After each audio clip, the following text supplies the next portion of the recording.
केशव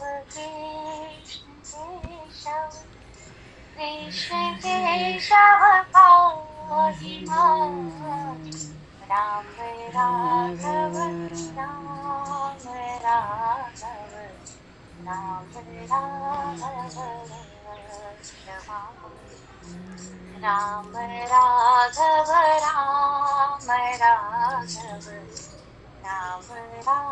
राघव क्षमा कृष्ण केशव कृष्ण केशव कृष्ण केशव पाहि मां राम राघव राम राघव राम राघव क्षमा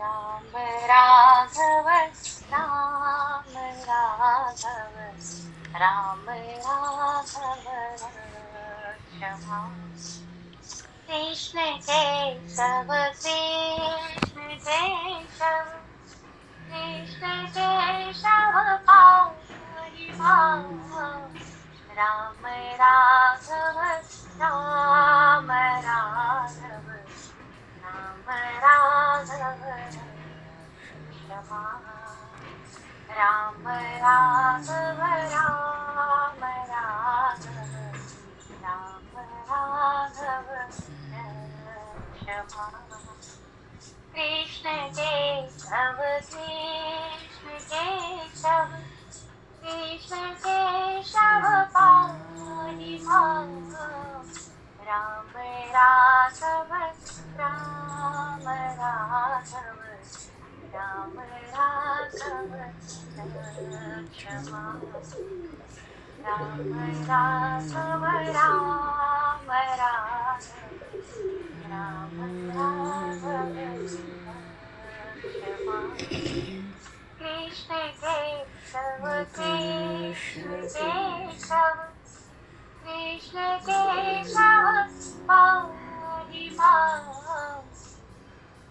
कृष्ण केशव कृष्ण केशव कृष्ण केशव पाहि मां राम राघव राम राघव राम राघव क्षमा राम राघव राम राघव राम राघव क्षमा कृष्ण केशव कृष्ण केशव कृष्ण केशव पाहि मां राम राघव राम राघव राम राघव क्षमा कृष्ण केशव कृष्ण केशव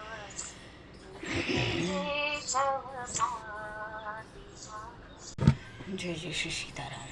जय जय श्री राधे श्याम। नमः पार्वती पते। हर हर महादेव। अनंत कोटि ब्रह्मांड नायक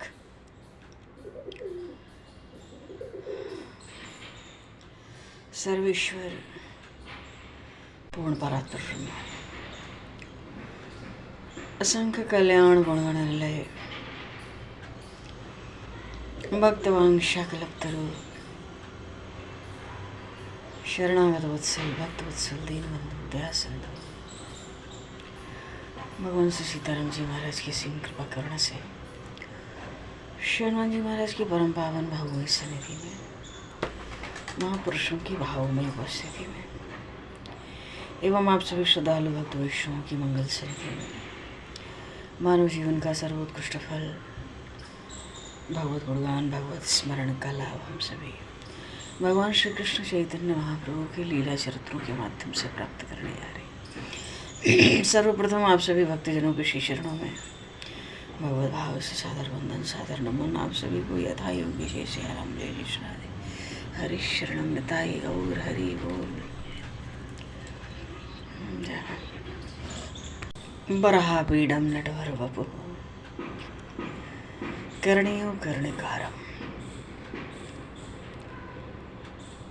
बिभ्रद्भासः कनककपिशं वैजयन्तीं च मालां रन्ध्रान् वेणोर्धर्षतया पूरयन् गोपवृन्दैः वृन्दारण्यं स्वपदरमणं प्राविशति गीतिकीर्तिः।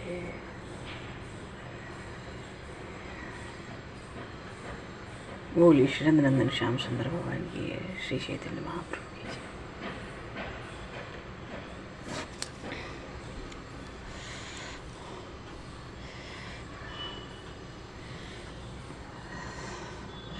सबसे पहले तो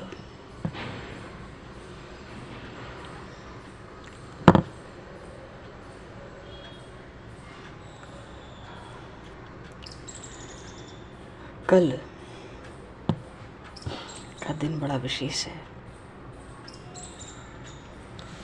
विशेष में भी विशेष है। अनंत महिमा शास्त्रों में बताई गई है, क्योंकि कल अचला सप्तमी है, रथ सप्तमी है, विजया सप्तमी है, माघ शुक्ल सप्तमी है। इस दिन स्नान दान जप तप व्रत उपवास करने से 1 करोड़ गुना सूर्य ग्रहण में पूजा पाठ करने के बराबर फल प्राप्त होता है। इसलिए अनंत महिमा शास्त्रों में कही गई है, 7 जन्मों के पापों का निवारण कर देता है ये रथ सप्तमी का व्रत।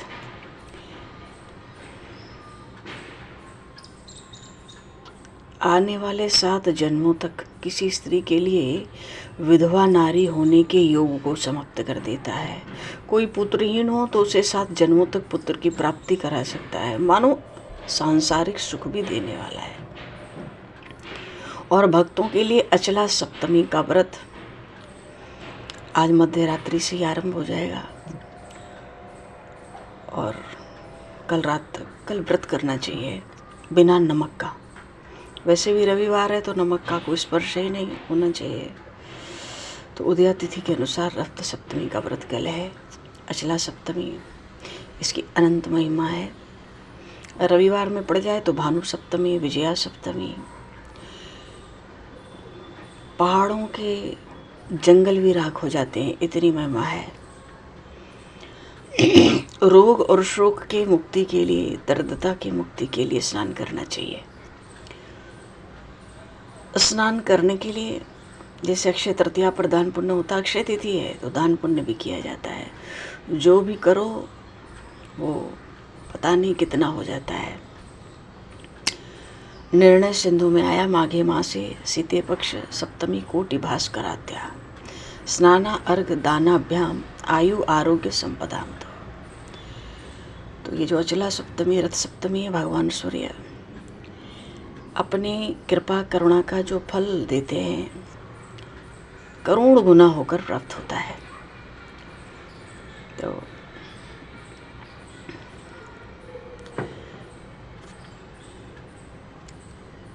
सूर्य ग्रहण, करोड़ सूर्य ग्रहण के बराबर ये सप्तमी की कल तिथि है। तो स्नान दान जप तप तर्पण बहुत बहुत महिमा है इसके। सूर्य देव एक तरह से हमारे शरीर का विल पावर होते हैं ना। सूर्य शरीर की हड्डी भी है, सूर्य हमारे नेत्र का तेज भी है, आंखों का तेज, रोशनी।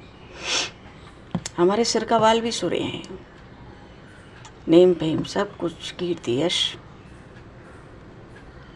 सूर्य कमजोर होने से तो कल सूर्य देव की विषय। वैसे भी मकर राशि में जब सूर्य प्रवेश करते हैं तभी तो स्नान होते हैं प्रयाग में। तो सूर्य देव को प्रसन्न करने का एक अचूक व्रत तिथि है। बहुत से पुराणों में, मत्स्य पुराण में भी, पद्म पुराण में भी, ब्रह्म पुराण में भी इसकी बहुत महिमा है। भगवान सूर्यदेव हम सबकी रक्षा करते हैं। भविष्य पुराण में है, कोई कितना भी बड़ा ब्रह्म हत्यारा हो, इस दिन उपवास कर ले तो महान पुण्य सिंधु में मुक्ति का द्वार खोल लेता है, महान पुण्य फल प्राप्त करता है। मानो कल के दिन स्नान, विशेष स्नान करने से सब पाप नष्ट हो जाते हैं। पद्म पुराण में है, ये तो एक महान पर्व बताते हैं। रथ सप्तमी, अचला सप्तमी, भानु सप्तमी, विजया सप्तमी, अर्क सप्तमी, पुत्र सप्तमी, त्रिलोचन जयंती, सब कुछ है। तो नारद पुराण में भी खूब महिमा है इसकी। माघस्य शुक्ल पक्षतु सप्तमी या त्रिलोचन। तो करना क्या है, स्कंद पुराण में, मत्स्य पुराण में भी रथ सप्तमी की बहुत महिमा है।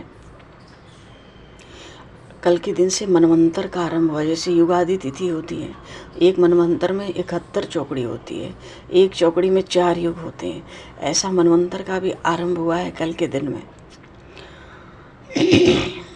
मानो पुण्य की जीवन में अभिवृद्धि विशेष रूप से करने वाला है। दान पुण्य सबका अनंत फल अनंत गुना होकर जीव प्राप्त करता है। भगवान सूर्य तो जो भक्ति भाव पूर्वक नियम पूर्वक भगवान सूर्य नारायण का स्मरण पूजन करे, और जो ना करे वो कल तो अवश्य ही करे। तो गंगा जल डालकर, काला तिल छोड़कर, स्नानम महाफलम, यानी इस दिन सूर्योदय से पहले स्नान करने से बहुत फल है। सूर्योदय से पहले ही विधिपूर्वक स्नान कर लेना चाहिए। जो लोग 2 बार स्नान करते हो, कल सूर्योदय से पहले ही स्नान कर लें, एक ही बार, महाफल की प्राप्ति। स्नान कैसे होता है, गंगा जल साफ शुद्ध करके पात्र को गंगा जल डाल के, काला तिल डाल के, उसमें से काले तिल का उबटन हो तो भी, नहीं तो ठीक है, और उसको स्नान किया जाता है। और इससे जन्म जन्मांतर के पापों से भगवान सूर्य इससे विशेष प्रसन्न होते हैं। अपनी कृपा करुणा आशीर्वाद रूप से जीव को प्रदान करते हैं।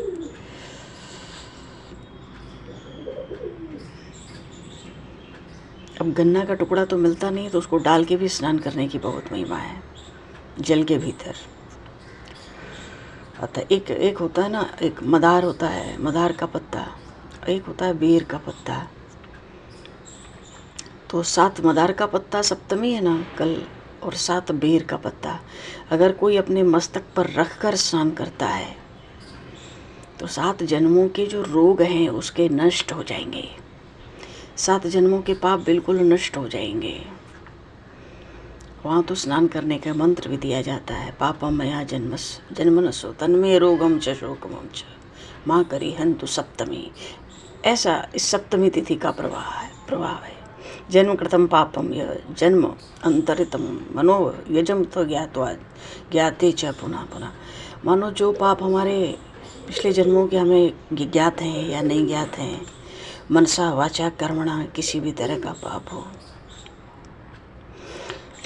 तो 7 तरह के पापों से मुक्ति, 7 जन्मों के रोगों से मुक्ति, असाध्य पीड़ा असाध्य रोग से भी मुक्ति दिलाने वाला ये प्रयोग है।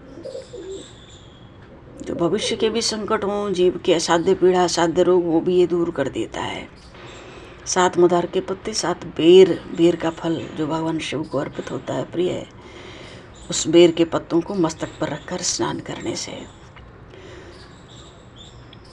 कहते हैं इसका प्रभाव अटल है।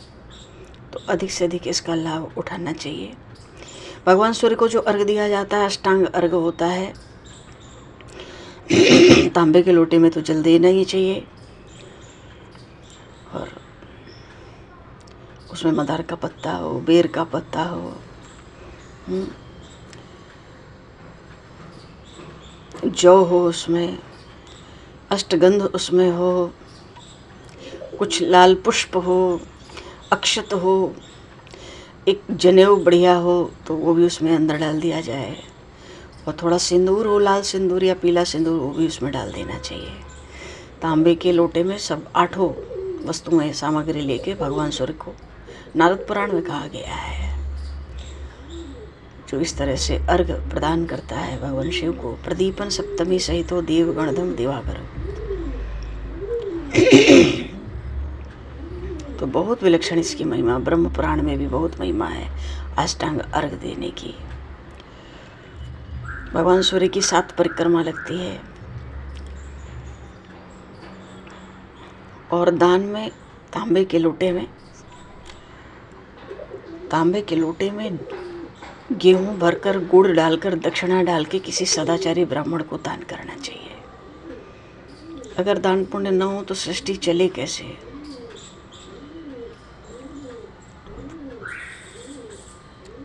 और कलयुग में तो केवल दान दान धर्म का एक ही चरण रह ही गया है।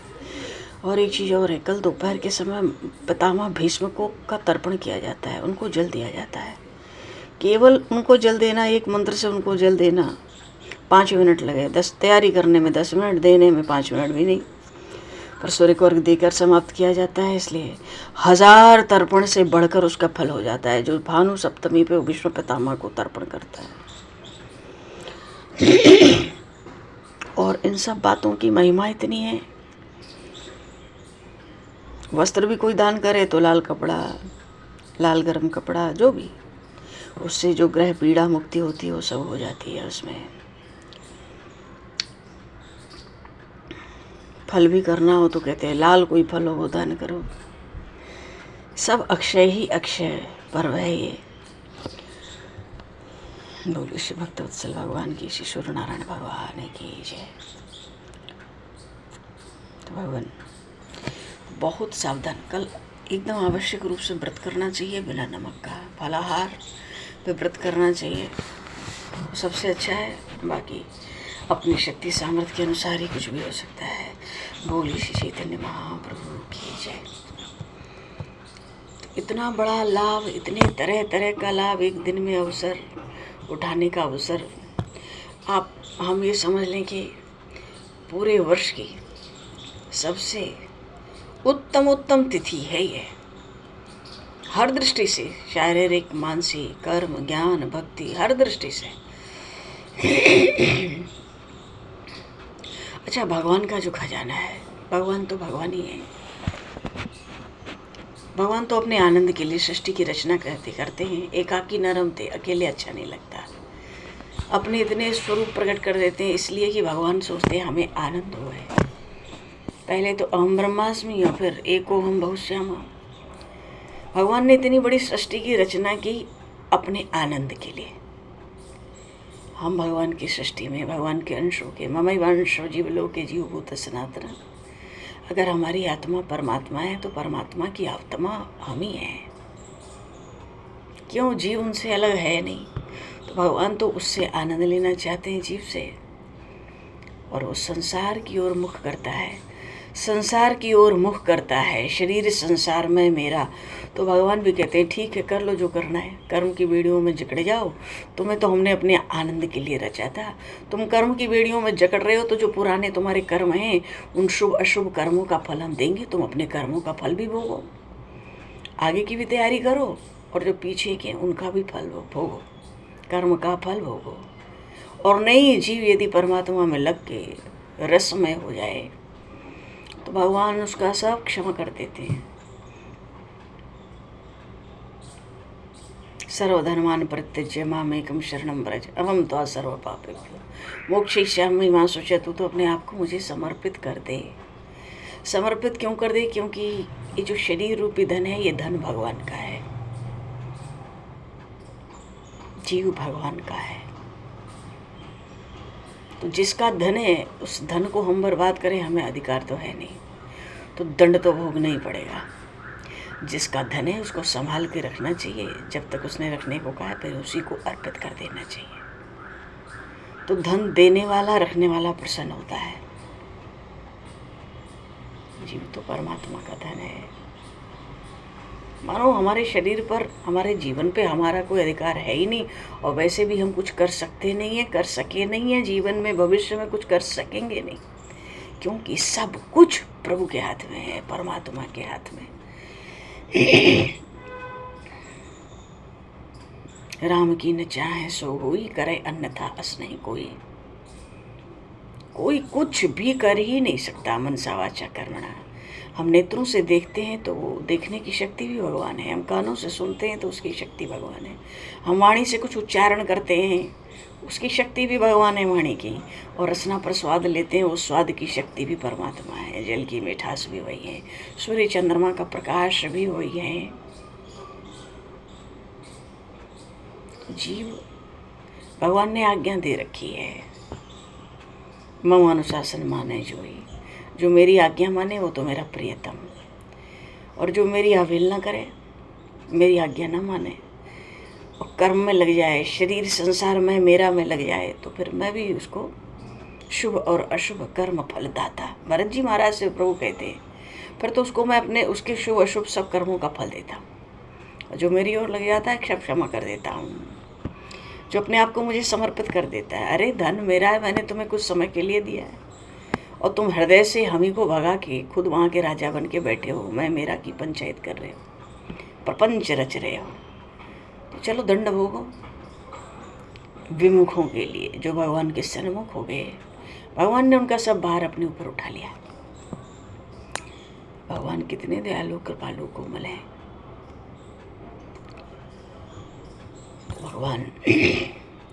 भगवान के खजाने में अगर कोई बड़ी भारी मूल्यवान वस्तु है तो वो है संत महात्मा। जब जीवन में संत महात्मा आ जाएं तो हम समझ लें कि बस भगवान ने अपनी तरफ से बहुत विशेष और अलौकिक कृपा कर दी है। क्योंकि बिना स्वार्थ के हित करने वाले एक तो भगवान और भगवान के भक्त हैं। हेतु रहित जग जुग उपकारी, तुम तुम्हारे सेवक असुरारी। बाकी तो स्वार्थ की दुनिया है। बिना संत महात्माओं के भगवान की पहचान ही नहीं हो सकती। मूल्य तो परमात्मा का है, पर संत महात्मा सबसे पहले आते हैं।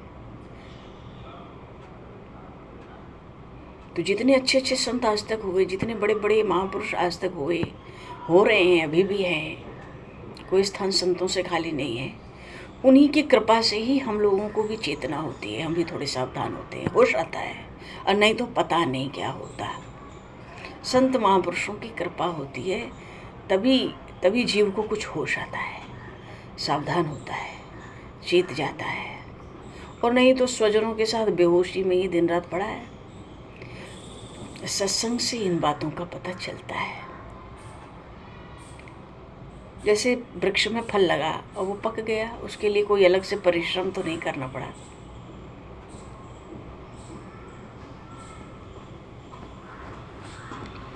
ऐसे ही सत्संग से कमाया हुआ धन भी मिलता है। मानो साधन भजन करने से कमाना पड़ता है, संत महापुरुषों की कृपा से तो अपने आप आ जाता है।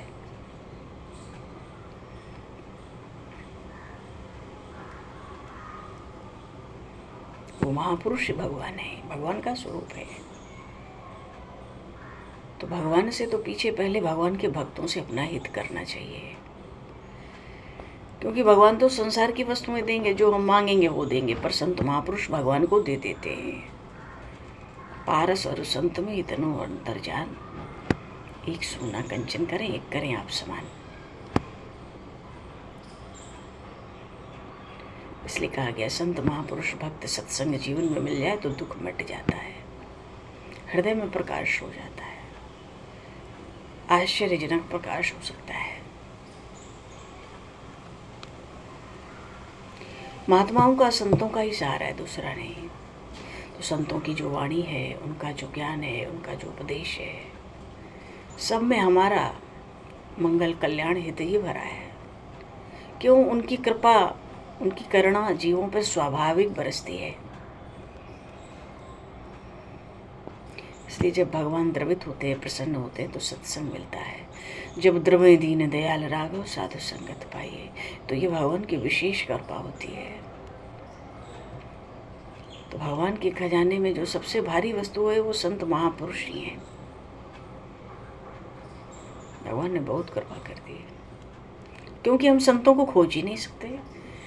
वो साथ भी हों तो हम उनको पहचान ही नहीं सकते।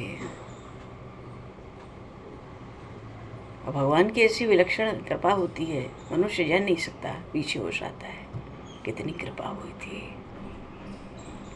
कहाँ जन्मे, कहाँ हम रहे, क्या हमारा विचार रहा, क्या हमारे खर्च रहे, क्या पुरुषार्थ किया। और भगवान की कृपा जीव को कहाँ तक ले आती है, होश करा देती है। ये सब कृपा भगवान की है। महापुरुषों के द्वारा जितना लाभ हुआ है, उतना लाभ किसी के द्वारा जीव को हो ही नहीं सकता। बोलिए श्री भक्तवत्सल भगवान की जय। तो बोले श्री चैतन्य महाप्रभु की जय। तो श्री चैतन्य हाँ, श्री जगन्नाथ भगवान की रथ यात्रा चल रही है। बोलिए श्री जगन्नाथ भगवान की जय। ऐसी अद्भुत विलक्षण रथ यात्रा, और इतना आनंद भक्तजन ले रहे हैं उस रथ यात्रा में। और दर्शनार्थी तो प्रभु महाप्रभु के चरणों के रज उठा उठा कर अपने सर पर रखते हैं। कोई चरणों की धूल में लोटने लगते हैं, कोई अपने शरीर पर मलने लगते हैं, कोई महाप्रभु के चरणों पे जल छोड़ के चरणोदक पान करने लगते हैं। स्वरूप दामोदर गोस्वामी ने पद गायन किया महाप्रभु की आज्ञा से। तो ये श्री ललिता सखी के साक्षात अवतार है ना, इसलिए पद भी ऐसा था कि महाप्रभु को श्री राधा भाव प्राप्त हो गया। उनको ऐसा लगा मानो श्री श्याम सुंदर बहुत दिनों के वियोग के बाद मिलने के लिए आए। और इसी भाव से महाप्रभु भगवान श्री जगन्नाथ की ओर तरह तरह से प्रेम के भावों को हाथों द्वारा प्रदर्शित करके नृत्य करने लगे। और ऐसा लगता है महाप्रभु को साक्षात श्री कृष्ण आकर मिल गए। पर इस मिलन में वो सुख नहीं है। कौन सा? जो वृंदावन के पुलिन कुंजों से आता है। इस भाव में विभोर होकर महाप्रभु तरह तरह से स्तुति करते हैं, श्लोकों का वाचन करते हैं।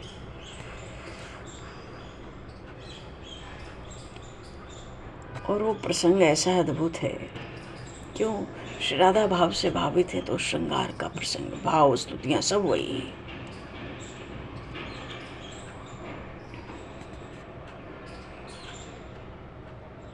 विलक्षण भाव, भाव क्या, भाव के प्रदर्शन की भी पराकाष्ठा महाप्रभु ने कर दी। और तरह तरह से मानो तरह तरह के श्री राधा रानी के अनेक भावों को प्रकट करते हुए महाप्रभु आगे आगे खूब नृत्य करते हुए चलने लगे। आज इस समय महाप्रभु का जो नृत्य था रथ यात्रा में, समस्त जगत को मोहित करने की शक्ति उस नृत्य में थी। और नृत्य करते करते एक बार तो श्री महाप्रभु महाराज प्रताप रुद्र के बिल्कुल समीप आ गए। आज तक उनको दर्शन नहीं दिया, आने नहीं दिया। राजा है, विलासी है, हम क्यों जाएं? हम सन्यासी हैं, मेरे सामने नहीं आना चाहिए। नृत्य करते करते महाराज प्रताप रुद्र के बिल्कुल समीप पहुंचे। और इस अवसर का लाभ उठाकर महाराज प्रताप रुद्र ने प्रभु के चरण पकड़ लिए। उस समय महाप्रभु को बाहरी ज्ञान हुआ। कहते हैं, उस समय भी कहते हैं, राजा ने मेरा स्पर्श कर लिया, मेरे जीवन को, मेरे सन्यास को धिक्कार है। आगे चले गए। राजा को बड़ा क्षोभ हो गया, बड़ा दुख। सार्वभौम जी ने कहा, महाराज आप क्षोभ ना करें, दुख ना करें, ये तो प्रभु की आपके ऊपर असीम कृपा ही है। प्रभु आपको कृतार्थ करने के लिए ही यहाँ तक आए थे। उनकी इच्छा न हो तो उनके समीप कौन जा सकता है। महाराज प्रताप रुद्र को कुछ संतोष हुआ। और महाप्रभु तो आगे नृत्य करते करते श्री जगन्नाथ भगवान के रथ के चारों ओर उनकी परिक्रमा करने लगे। स्वयं अपने हाथों से रथ को ढकेलने लगे। रथ घर घर घर घड़ हड़ शब्द करता हुआ जोरों से आगे बढ़ने लगा। श्री चैतन्य महाप्रभु कभी बलभद्र जी के रथ को उस रथ के सामने नृत्य करते, कभी सुभद्रा देवी के रथ के सामने नृत्य करते, फिर कभी जगन्नाथ भगवान के सन्मुख आ जाते।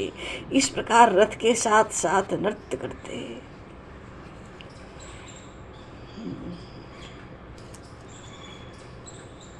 बलगंडी पहुंचे, रथ खड़ा हो गया, भगवान के भोग की तैयारी होने लगी।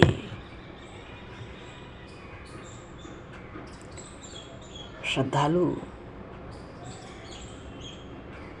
वहां पर एक बलगंडी नाम का एक स्थान है, यहाँ भोग आज भी भोग लगता है, नियम है। और करोड़ों प्रकार की रस से मतलब स्वादिष्ट वस्तुएं भगवान जगन्नाथ को वहाँ भोग लगती हैं।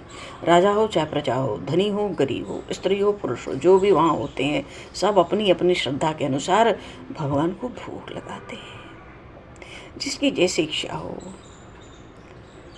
किसी भी वस्तु का भोग लग सकता है। हाँ, मंदिर में तो सिद्ध अन्न का ही भोग लगता है। यहाँ तो रास्ते के दाएं बाएं, आगे पीछे, बाग बगीचे, जहाँ भी जिसको स्थान मिले वहीं भोग रख देता है। उस समय तो लोगों की बड़ी भारी भीड़ उमड़ आती है। उसको नियंत्रण में रखना उस समय बहुत कठिन हो जाता है। हर कोई भोग लगाने का अधिकारी है। तो महाप्रभु ने बहुत भीड़ देखी तो पास में एक बगीचा था, वहीं विश्राम करने चले गए। भक्त भी महाप्रभु के पीछे पीछे वाटिका में पहुंचे। प्रभु एक सुंदर से वृक्ष की शीतल छाया में पृथ्वी पर ही लेट गए। सुगंधित मंद मंद वायु का स्पर्श प्रभु को बहुत आनंद दे रहा है। और एक पैर पर दूसरे पैर को रख के महाप्रभु लेटे हुए थे। और थकान तो थी, खूब नृत्य किया है, पूरे समय नृत्य किया है। रथ खड़ा होता तो स्तुति करते थे, जयकारे लगाते। थकान तो थी, तो थकान के कारण अपनी कोमल सी भुजा पर अपना सिर रखकर लेटे हुए महाप्रभु बड़े भले मालूम देते हैं।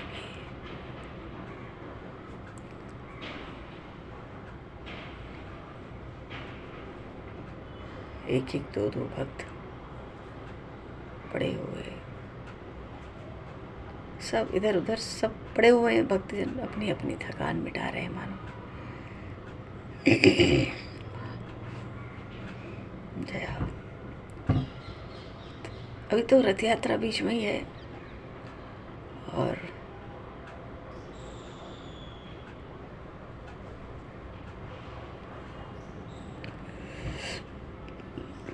महाराज प्रताप रुद्र को महाप्रभु ने प्रेम दान किया। कबीर साहब कहते हैं ना, पिय का मिलना सुगम है, तेरा चलन न वैसा, नाचन निकली बापुरी फिर घूंघट कैसा।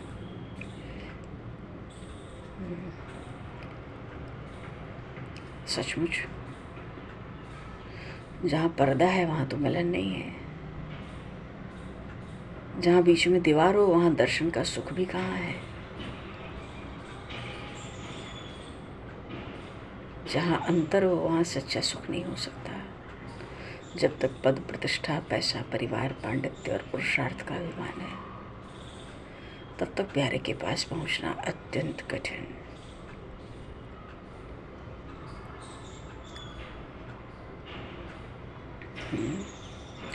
जब तक अहम है तब तक खाई बड़ी गहरी है। तो जब तक जीव अभिमानों का त्याग करके निष्किंचन बनकर प्रभु के चरण कमलों के पास नहीं आता, तब तक उसके प्रसाद को प्राप्त करने में कोई भी समर्थ नहीं हो सकता। इसलिए कबीर साहब कहते हैं, चाखा चाहे प्रेम रस, राखा चाहे मान। अजी एक म्यान में दो खटक, देखी सुनी न कान।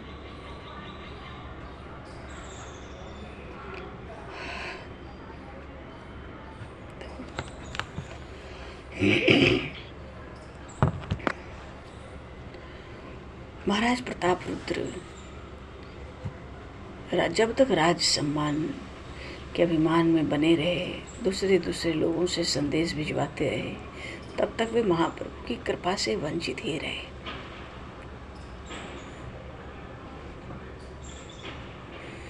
और जब उन्होंने सब कुछ छोड़ छाड़ कर निष्किंचन भक्ति की तरह प्रभु के चरण कमलों का आश्रय ग्रहण कर लिया,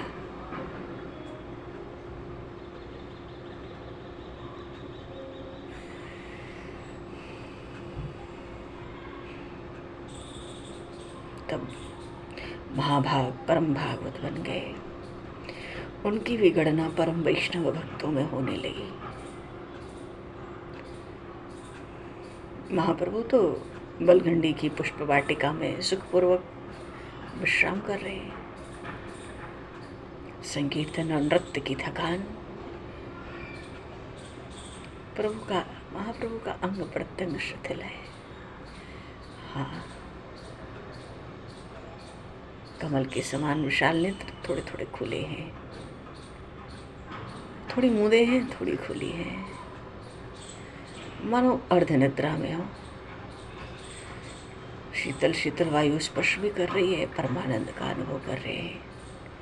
इतने में ही अभी महाप्रभु वहाँ विश्राम ही कर रहे हैं। सार्वभौम का संकेत पाकर कटक के अधिपति महाराज प्रतापरुद्र प्रभु के दर्शनों के लिए चले।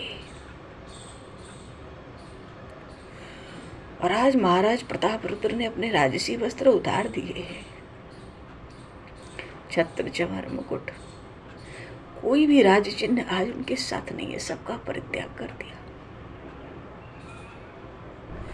एक साधारण सा वस्त्र ओढ़े हुए नंगे पैर प्रभु के दर्शनों के लिए चले।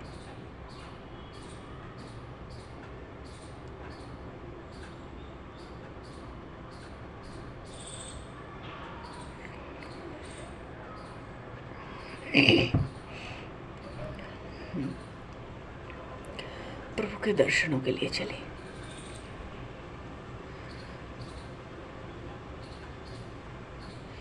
महाराज के पीछे पीछे नियम के अनुसार उनके शरीर के रक्षक भी चले। तो महाराज ने उन सबको साथ आने से मना कर दिया, अकेले प्रभु के पास जाने लगे। महाराज ने देखा सब भक्त आनंद में विभोर हुए पेड़ों के सुखद शीतल छाया में पड़े विश्राम कर रहे हैं। तो महाराज की दृष्टि जिन वैष्णवों पर पड़ी, सबको महाराज ने हाथ जोड़कर प्रणाम किया। और थोड़ी दूर पर दृष्टि पड़ी तो लेटे हुए प्रभु महाप्रभु, उन्होंने दर्शन किए। प्रभु सुखपूर्वक लेटे हुए थे। और महाराज प्रतापरुद्र तो पहले से ही सहमे थे, पर धीरे धीरे जाकर उन्होंने प्रभु के पैर पकड़ लिए। उन चरणों को पकड़ के धीरे धीरे दबाने लगे, एकदम अरुण लाल लाल कोमल कोमल चरण।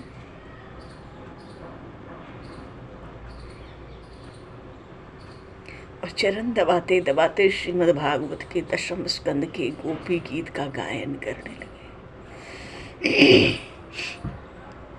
गोपी गीत रस मंडल में रसिक शिरोमणि श्री कृष्ण अचानक अंतर ध्यान हो गए।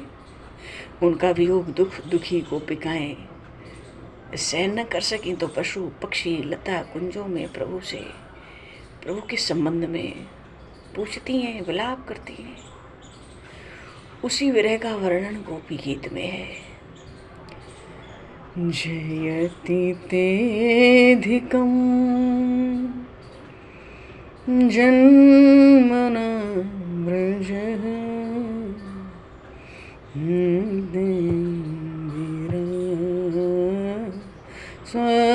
स्वस्थतकृ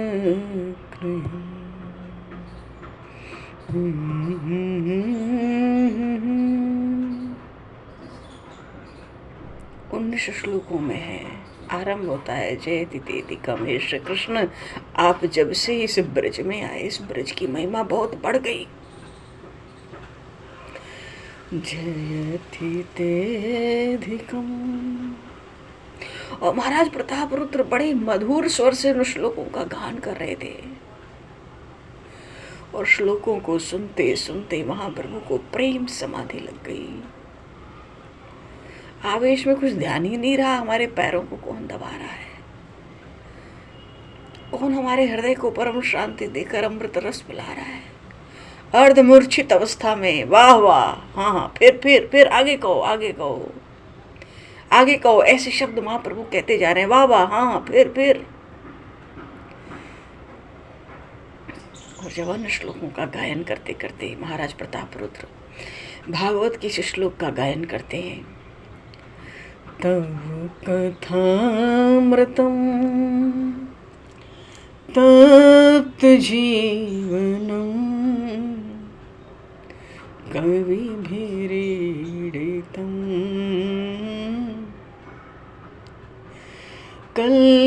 शापहं श्रवणमङ्गलं श्रीमदाततं भूय गृह्णन्ति ते भूरिदा जनम् भूय गृह्णन्ति ते भूरिदा जनम् तव कथामृतं तप्तजीवनम्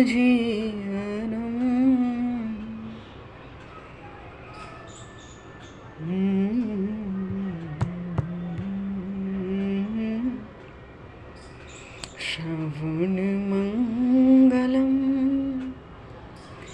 श्रीमदाततं